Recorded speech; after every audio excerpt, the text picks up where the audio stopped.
do filho, da filha que assim o faz. Então, meu irmão, minha irmã, quando você se preparar para o culto de sexta, culto de quarta, culto de domingo, culto de escola bíblica dominical, lute para estar aqui no horário certo.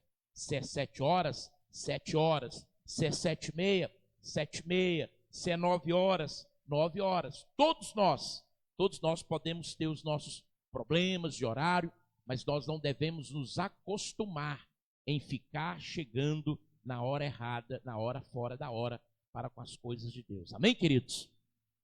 Amém, irmãos? Amém. Temos que ser sim, honrar a Deus também. Não é verdade? Se a gente chega às 7h20 no trabalho, já vão fazer o quê? Descontar o nosso ponto. Por que para Deus nós não podemos chegar na hora, né? Precisamos chegar na hora. Glória a Deus. Deus abençoe em nome de Jesus.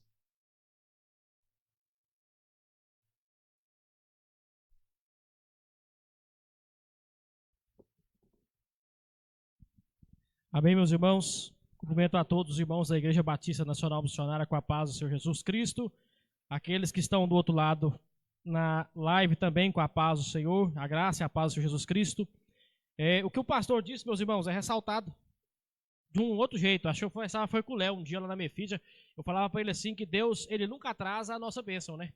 Então a gente deveria se esforçar para estar na presença dele, né? Buscar a presença do Senhor sério, meu irmão, porque Deus quer ver isso de nós. Amém? Abra sua Bíblia aí na carta de Paulo aos Romanos, no capítulo 3.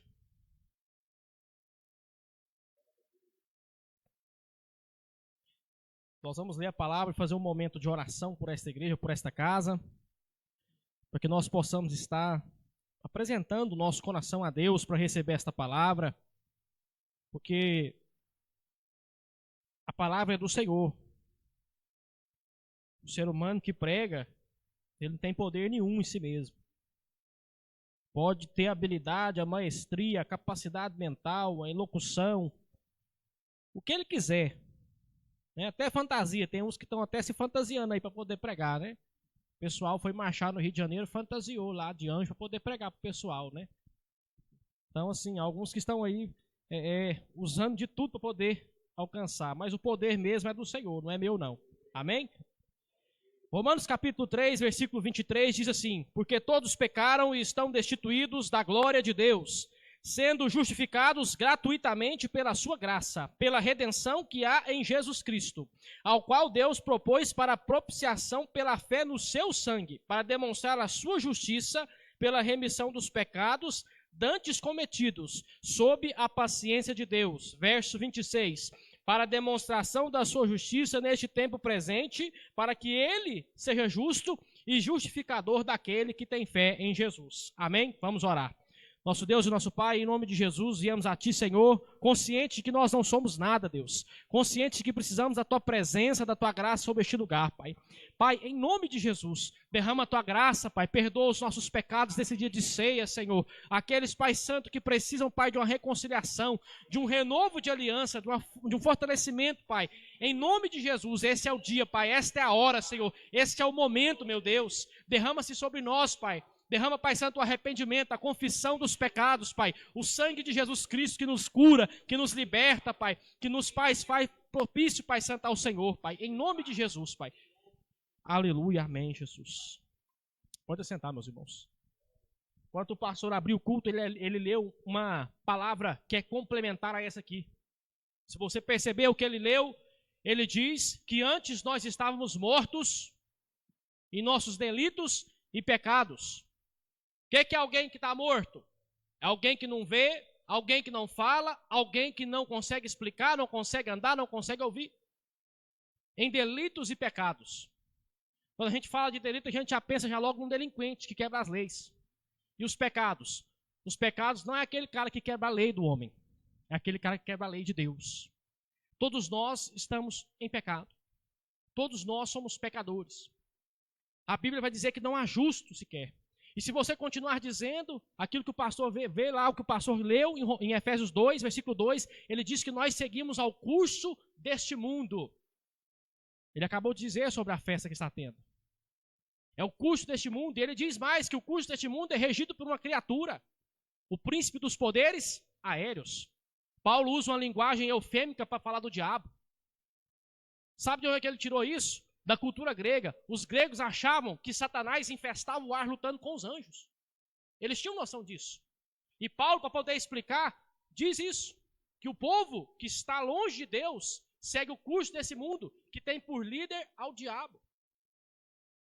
Então, antes de tudo, aquilo ali é prestado um culto ao inimigo. Aquilo ali é uma oferta a Satanás. Na onde a multiplicação do pecado faz-se visível. Já percebeu que é uma época onde parece que há uma pressão espiritual muito maior? Uma opressão espiritual muito maior. Por quê? Porque os corações estão voltados a estabelecer o pecado. Os corações estão voltados a estabelecer aquilo que não agrada a Deus. É por isso que ele leu essa passagem. E a Bíblia diz em Romanos capítulo 3 que todos nós pecamos. Se você pegar Romanos capítulo 1, a partir do versículo 17, Paulo vai dizer que o evangelho é o poder de Deus para a salvação. Porque do céu se manifesta a ira de Deus contra todos aqueles que pecaram e detêm a verdade por meio da injustiça. Sendo manifesta a ira de Deus por todas as coisas que você vê, tanto o seu eterno poder, quanto a sua justiça.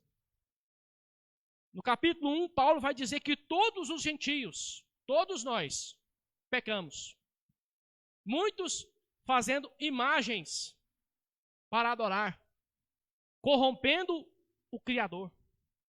Paulo vai dizer que há pessoas que adoram seres humanos, que adoram animais, pássaros, cachorros e até mesmo peixes. Porque naquela época havia pessoas que criam em Deus que era peixe.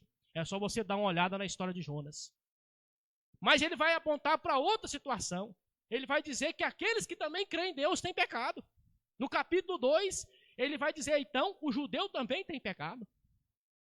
Aí ele vai dizer, mas nós recebemos a palavra de Deus. Ele diz, justamente, vocês receberam para que se arrependessem e levassem a palavra. Paulo vai provar no capítulo 1 que todos os gentios são pecadores. No capítulo 2, ele vai provar que nem mesmo a lei que o judeu recebeu conseguia tirar o pecado. No capítulo 3, ele vai explicar do porquê. Porque o pecado é uma doença que incapacita eu e você a fazer o que Deus aprova. É uma doença letal, mortal, que é a fonte primária de todo o mal que tem. É o pecado. Antes de vir para cá, eu fiz essa pergunta para a Maiara, perguntei para ela o que é o pecado. Ela disse assim, que é um mal que está dentro de nós, que muitas das vezes não se externa, ou seja, não sai para fora. Mas ele corrompe os nossos pensamentos e vontades. E a maioria das vezes sem você querer. E às vezes até você faz alguma coisa boa, mas o resultado é ruim por conta do pecado. Já teve aquela fala com a pessoa, você fala alguma coisa na boa intenção, o cidadão escuta errado, e ao invés de ele escutar o que você está falando, ele começa a danar com você. Porque ele escutou errado, ele entendeu errado. Isso tudo se dá por conta do pecado. Recebe a mensagem errada, entende errado, responde errado. Por conta do pecado. O pecado é inimizade contra Deus. A Bíblia diz que assim que a pessoa nasce, que vem a esse mundo, ele tem inimizade contra Deus. Vai em Romanos no capítulo 8, no versículo 6. Pega a sua Bíblia e vai lá. Romanos capítulo 8, versículo 6. Ele diz assim para mim e para você. Porque a inclinação da carne é morte, mas a inclinação do espírito é vida. Versículo 7. Porquanto a inclinação da carne é inimizade contra Deus, pois não é sujeita à lei de Deus, nem em verdade pode ser. Porquanto, versículo 8, os que estão na carne não podem, de jeito nenhum, agradar a Deus. De jeito nenhum, agradar a Deus. Paulo está parafraseando Isaías capítulo 64, versículo 6, que ele diz que a minha e a sua obra é como trapos de imundícia. Eu conversava com o Roberval hoje cedo sobre isso, sobre pessoas que acham que através do seu dízimo e da sua oferta podem comprar a isenção do pecado. Ele entendeu errado. Eu e você, nós dizimamos, não é para comprar a salvação. Nós dizimamos porque alguém já pagou essa salvação. É Jesus, para cumprir aquilo que o Senhor nos mandou. Não é que eu e você com a nossa oferta queremos comprar, porque ele está dizendo para nós, é impossível que os que estão na carne possam agradar a Deus. E o que é estar na carne? Ele diz, a inclinação da carne é morte. É fazer aquilo que está longe da presença do Senhor. O pecado, meus irmãos, quando nós o fazemos, quando nós praticamos o pecado, é instantâneo. Você sente um vazio dentro da sua alma. Você sabe que aquilo que você fez é errado. A sua consciência, Paulo diz no capítulo 1, que te aponta o seu erro. Não é eu que estou apontando o seu erro. Não é eu que estou falando do seu erro. É a sua consciência. E para aqueles que são cristãos, tem mais um, o Espírito Santo. O Espírito Santo mostra a nós onde nós estamos errados. Então todos pecaram. Agora essa palavra todos aqui, eu quero que você entenda ela. É todos mesmo. Porque tem pessoas que elas dão desculpas para o seu pecado. Por exemplo, bom, eu não fumo, bom, eu não bebo, bom, eu nunca roubei, bom, eu nunca matei, eu nunca desviei uma verba, eu nunca ofendi alguém, eu nunca pratiquei bullying, eu nunca. Mas a Bíblia diz que só de pensar em fazer, já cometeu. É o pecado como o mal dentro de nós. E é esse pecado que Deus abomina. Porque o resultado do pecado que eu e você temos, ele só é pecado porque antes você pensou em fazê-lo. Você concebeu no seu coração, eu e você concebemos no coração o pecado. Eu me lembro de quando eu estava ali na Universidade Federal, como era bom, né? Estar ali estudando. Veio e falar, Senhor, muito obrigado por estar ali. Mas a gente tinha uma alegria, meu irmão, indizível de fazer o que era ruim. Era indizível, parece que nós gostávamos de fazer o que era ruim. Estava cansado, destruído, arrebentado da semana, cheio de prova. Chegava sexta-feira, alguém mandava mensagem, vamos para a festa, vamos para a festa. E ia para a festa e ficava até no outro dia, chegava mais quebrado ainda. O pecado. Aí aquela sensação de vazio. Naqueles dias eu não entendia isso, não compreendia isso. Mas hoje eu compreendo. Hoje eu entendo que aquilo que nós fazemos para preencher o vazio que não temos, nós temos no coração, o pecado vai dar uma alegria momentânea, mas depois o seu preço é caro. O preço que ele cobra é caro. Vocês lembram de Abraão? O que a palavra diz? Que ele era estéril e Deus havia prometido um filho a ele. Aí veio para mim a palavra do Senhor esses dias atrás, dizendo que Deus não aceita gambiarra. E Abraão tentou fazer uma gambiarra. A mulher dele disse o quê? Pega a escrava e deita-se com a escrava e cometa um pecado. E Abraão foi e aceitou. E a Bíblia diz que ele teve um filho chamado de Ismael e um segundo filho chamado Isaac. E o primeiro filho, que tinha que ser o herdeiro, odiava o segundo. Porque o segundo era o filho da promessa e o primeiro era filho do seu pecado.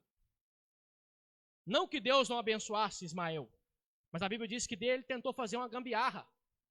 E Deus não aceitou a gambiarra. Você pode procurar isso em Gálatas capítulo 4. Abraão tentou com o seu pecado, com a sua carne, agradar a Deus. E Deus diz para ele, eu não aceito gambiarras. A única coisa que eu aceito é o filho da promessa. E é aqui aonde está a promessa. Sendo justificados gratuitamente pela sua graça. Já que nós somos incapazes de salvar nós mesmos, já que nós somos incapazes de chegar a Deus, Deus oferta para mim e para você a salvação. Você percebe que em nenhuma outra religião do mundo inteiro você vai ter Deus ofertando a salvação para os homens. Todas elas pregam que você tem que fazer para merecer. Todas. Pode contar, todas. O único lugar aonde Deus oferta a salvação sem te pedir um tostão, nada, é no Evangelho das Escrituras Sagradas. Ele diz, sendo justificados gratuitamente. Você não precisa pagar nada. Porque você e eu não temos condições de pagar nada. Se juntar toda a nossa conta, não dá para pagar a conta do pecado. Se juntar todo o nosso dinheiro, nossos imóveis, carro, banco, cadeira de igreja, tudo, não dá para pagar o pecado. Não conseguimos apagar o nosso pecado. Sabe por quê, meus irmãos? Porque ele é cometido contra um Deus que é eterno. E alguém que é eterno vai lembrar de ontem como se fosse hoje. E é por isso que o nosso pecado está sempre na mente do Senhor. Mas a Bíblia diz que a partir do momento em que eu e você cremos nele, cremos e não fazemos, ele nos justifica do pecado. O que é justificar do pecado? O que é o ser justo? Você vai a um tribunal para ser condenado. E do seu lado tem um promotor de justiça apontando o dedo na sua cara e dizendo que você é um condenado, que a sua ficha está suja. Mas ao seu lado, ao Paráclito, o advogado, 1 João capítulo 2, versículo 1 e 2, nós temos um advogado fiel para interceder por nós, para justificar você no tribunal de Deus. A sua ficha criminal é grande, o pecado é grande. Se você tem 30 mil pensamentos por dia, metade deles são pecado. Metade deles não consegue agradar a Deus. É a média. 30 mil pensamentos você tem por dia. Metade é pecado. Metade não agrada a Deus. A sua ficha vai crescendo dia após dia. Como é que limpa isso? Há um advogado que tem essa capacidade. Há alguém que tem essa capacidade para justificar você, para tornar você justo. Se você ler no capítulo 3, um pouquinho antes, ele vai dizer algo interessante para mim e para você. Ele diz assim, capítulo 3, versículo 11. Não há ninguém que entenda, não há ninguém que busque a Deus. No versículo 10 ele diz, não há nenhum justo, nenhum sequer. Não tem como você ser justificado, mas tem alguém que carrega o preço para você. Tem alguém que morre do seu lugar. Tem alguém que leva a sentença no seu lugar. E a partir do momento em que você tem fé em Jesus, que você lança a sua esperança em Jesus, a Bíblia diz que os seus pecados são jogados nas costas dele. São jogados em cima da cruz dele. É por isso que na ceia do Senhor, ele não diz, você alegre-se com a ressurreição do Senhor. Anuncie somente a ressurreição do Senhor. Não, anunciai a morte do Senhor até que ele venha. Porque é a morte que ele morreu, que eu e você deveríamos morrer. A condenação que ele sofreu é que nos torna justos diante de Deus. Em segunda instância, Deus pega aquilo que Jesus é e transfere para você. Preste atenção. Em primeiro lugar, Deus transfere os seus pecados para as costas de Jesus, no tribunal do céu. Agora você está isento da culpa do pecado. Mas ainda não serve. Porque não dá para entrar no céu. Você está livre do inferno.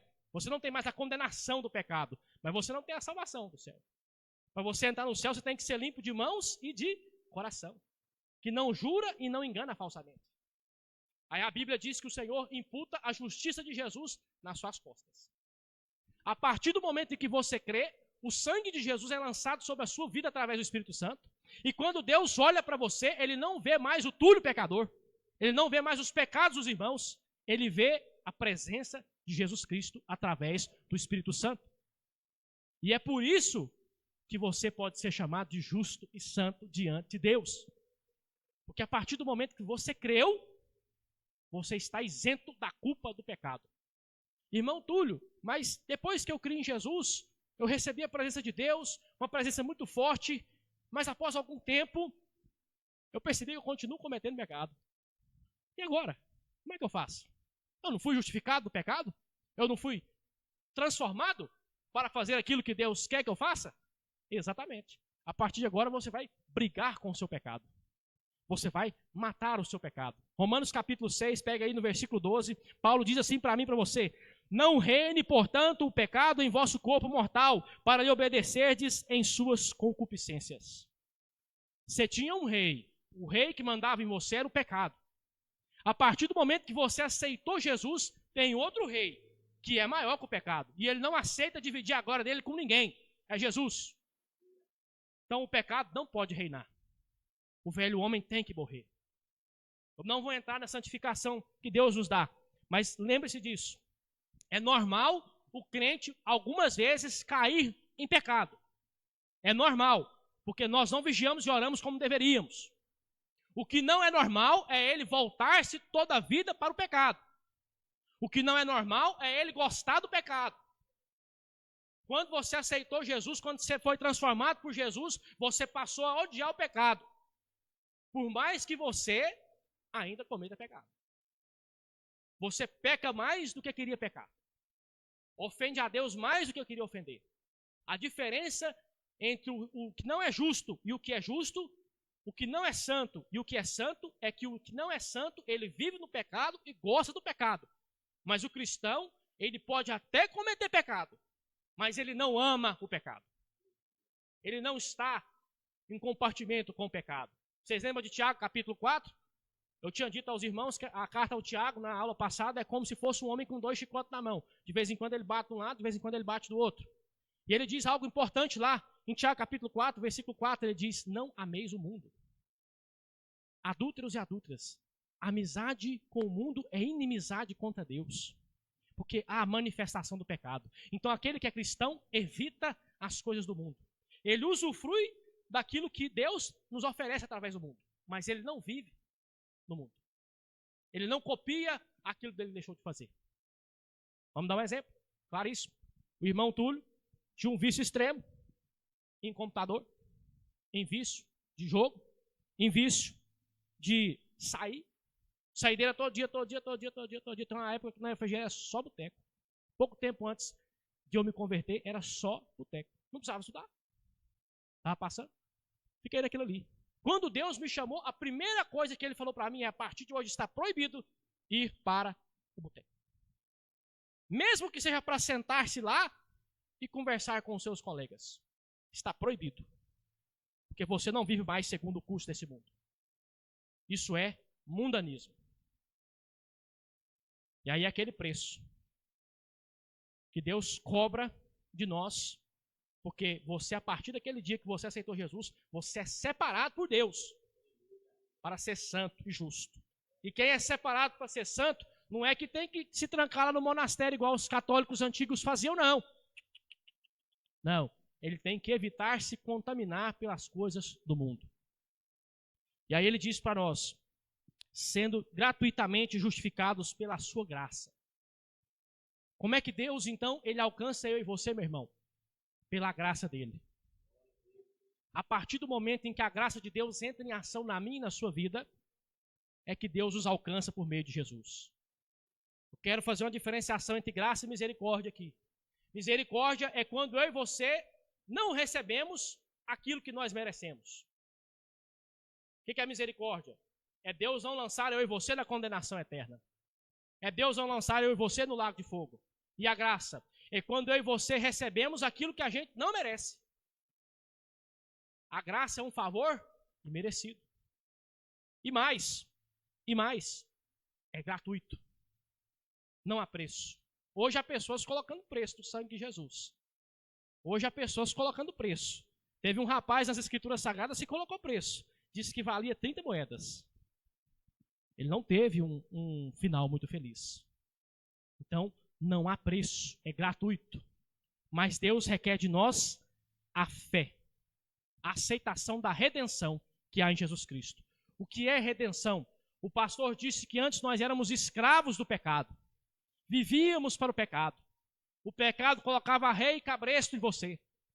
Mas a partir do momento em que Jesus Cristo entra na sua vida, você possui redenção dos seus pecados. Sabe o que significa redenção? Era quando alguém era escravo, e chegava outra pessoa e comprava aquele escravo e libertava ele, para ele ser livre. Jesus chegou e comprou você das mãos do pecado, das mãos do mundo e das mãos do diabo através do sangue que foi derramado na cruz do Calvário. Jesus Cristo, ao qual Deus propôs para propiciação pela fé no seu sangue. Pega sua Bíblia aí e anota esse nome, propiciação. É um nome difícil. Você não vai achar em outro lugar a não ser na Bíblia Sagrada, no nosso português. É um vocabulário antigo, quase não é usado. Propiciação. O que é isso? É você ser propício a alguém. É você favorecer alguém. A partir do momento, então, que você crê em Jesus, Deus favorece a sua vida. Deus favorece o seu relacionamento com Ele. De que maneira Deus favorece a você? Antes de eu te explicar quais são as maneiras que Deus favorece a minha e a sua vida, eu queria que você lembrasse, lá atrás, no dia em que Deus chamou Moisés para construir a arca. Vocês lembram que Ele manda Moisés construir a arca de acácia? E Ele manda Moisés fazer uma tampa de madeira e colocar sobre aquela arca. Aquela arca ali é chamada de Arca da Aliança. E a tampa é chamada de propiciatório. E esse propiciatório tinha duas figurinhas, que eram dois anjos querubins, que tinham as asas apontadas para o meio da arca. Lembra? E a Bíblia dizia diz para mim e para você, perdão, que de certo tempo, no dia da expiação, Deus descia sobre aquele lugar e falava com o sacerdote, frente a frente. A partir do momento em que você aceita Cristo, Deus é propício a você. E você pode entrar do lado da Arca da Aliança e falar com Deus no assento dele. Você pode ser propiciado por Deus. Deus dá favor à sua vida. Deus não só concede salvação, remissão dos pecados, o lavar pelo sangue de Jesus, mas te concede o favor de falar com ele pessoalmente. Vocês lembram que somente um homem no Israel inteiro podia falar com Deus cara a cara? O primeiro homem era Moisés, o segundo era Arão, que era irmão de Moisés. E depois disso foi Eleazar, filho de Arão, e assim sucessivamente. Só tinha um homem na terra inteira, naquele tempo, que poderia falar com Deus.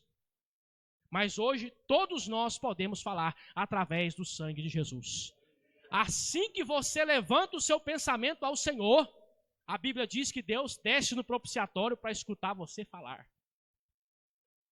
Assim que você arrepende-se, Deus desce para escutar eu e você falar. No propiciatório. Ali onde Moisés jogava o sangue, representa o trono de Deus. Se você pegar Ezequiel, no capítulo 1, 2 e 3, ele tem algumas visões, e ali ele vê Deus em forma de quadrado, exatamente como era a Arca da Aliança. E Deus está sentado no trono, e os querubins estão do seu lado, tampando o trono. Ezequiel vê uma grande Arca da Aliança, só que ao invés de ter um propiciatório, ele via Deus em pessoa sentado na frente dele. Ao invés de ele ver a tampa da arca, ele viu o trono de Deus. E a Bíblia está dizendo que eu e você somos propiciados por Deus por meio do sangue de Jesus. Deus faz comigo e com você o que ele fez com Ezequiel. Ele desce para falar e se mostrar a nós através do seu Filho, para demonstrar a sua justiça pela remissão dos pecados dantes cometidos sob a paciência de Deus. Houve um tempo em que nós não agradávamos a Deus. Houve um tempo em que Deus teve paciência conosco, através dos acontecimentos da nossa vida, nos levando, dia após dia, a conhecer Jesus. Talvez lá atrás, você cometeu vários pecados debaixo da paciência do Senhor. Todos nós temos, meu irmão, de uma maneira ou de outra, um sentimento de culpa que nos acompanha. Todos nós temos a culpa das falhas, como homem, como mulher, como pai, como mãe, como filhos. Todos nós temos, todos nós temos. Mas a Bíblia diz que há remédio para isso. Há remédio para isso. Os pecados cometidos sob a paciência de Deus. Deus teve paciência com a minha e com a sua vida. Aguentou os nossos pecados até o dia em que nós aceitamos Jesus. Debaixo da paciência dele. E ele nos salva, nos transforma e nos guarda. Para quê, meu irmão? Para que Deus faz isso na minha e na sua vida? Para eu e você ficar tranquilo? Não. Versículo 26, para demonstrar a sua justiça neste tempo presente. Sabe para que Deus justifica você? Para demonstrar a sua justiça na sua e na minha vida.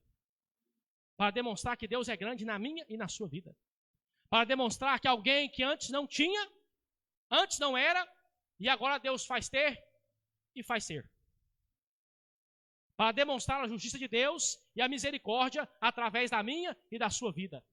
Paulo vai dizer mais na sua carta, ele vai dizer assim, eu que sou o mais um de todos vocês, eu que sou o pior, eu sou o pior dos piores, se Deus teve paciência comigo, também terá com os irmãos. E a Bíblia diz que Deus teve paciência com esse homem e usou para a justiça de Deus. Deus usa a sua vida agora para a justiça. Agora você não mais se apresenta ao pecado, agora você não mais se está escravo do pecado. Agora você é escravo de Cristo, filho do Senhor Deus, servo de Deus, que está para a justiça do Senhor. E aqui, meu irmão, essa palavra diz que Deus quer que eu e você demonstre essa justiça. E como é que eu e você demonstra essa justiça? Em primeiro lugar, tendo uma vida de comunhão com o Senhor. Eu reforço novamente, aqueles hoje que possuem uma aliança com o Senhor e sente que a sua aliança com Deus, com o seu momento com Deus, está quebrado, está danificado. Em nome de Jesus, a sua oportunidade para refazer esta aliança é hoje. 1 Coríntios capítulo 11, analise a si mesmo e vê como está procedendo na fé hoje. A ceia é um dia para você e eu analisarmos a nós mesmos. É um dia para refletir em nós mesmos. E reflete também no que Deus fez na sua vida. Porque não é só eu refletir nos meus pecados, eu tenho que refletir na misericórdia, na graça, na bondade, na soberania de Deus. Naquilo que o Senhor Deus tem feito na minha vida e usado eu para fazer. E aquilo que eu não tenho feito de correto, eu tenho que fazer um voto de abandonar. E mesmo que eu recaia, eu tenho que abandonar. Para a justiça de Deus. A sua devoção ao Senhor. O pastor falou sobre o horário. Sobre o horário. Marque um tempo para falar com Deus todos os dias. Agora eu vou falar de outra coisa. Ele falou sobre o horário de vir ao culto. Fale com Deus. Guarde tempo com Deus. Quinta-feira, na reunião dos homens, eu disse aos irmãos, marque um tempo pela manhã para falar com Deus. Está aqui os meninos da Mefige. Qual que é o primeiro horário que vocês vão falar com Deus? É cedo.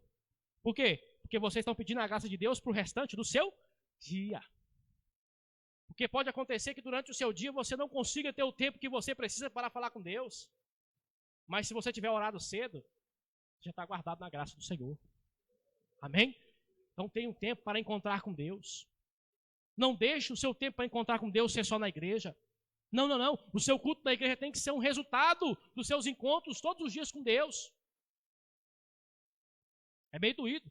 Mas é. O resultado que você oferece aqui na igreja é o resultado que vem da sua vida de devoção com Deus.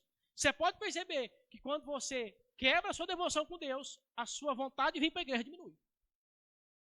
Quando você quebra o seu tempo de adoração individual a Deus, a sua vontade de servir ao Senhor em conjunto diminui.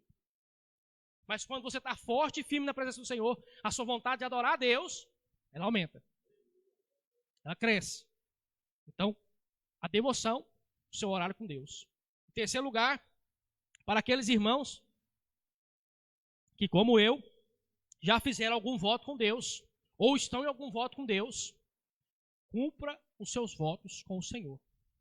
Hoje cedo pela manhã, enquanto eu estava preparando essa mensagem, depois que saí da escola dominical, Deus me fez lembrar daquele voto que o grande Jacó, ele faz com Deus. Vocês lembram? Gênesis capítulo 28, a Bíblia diz que ele faz um voto, porque o avô dele era crente, o pai era crente, mas ele não era crente.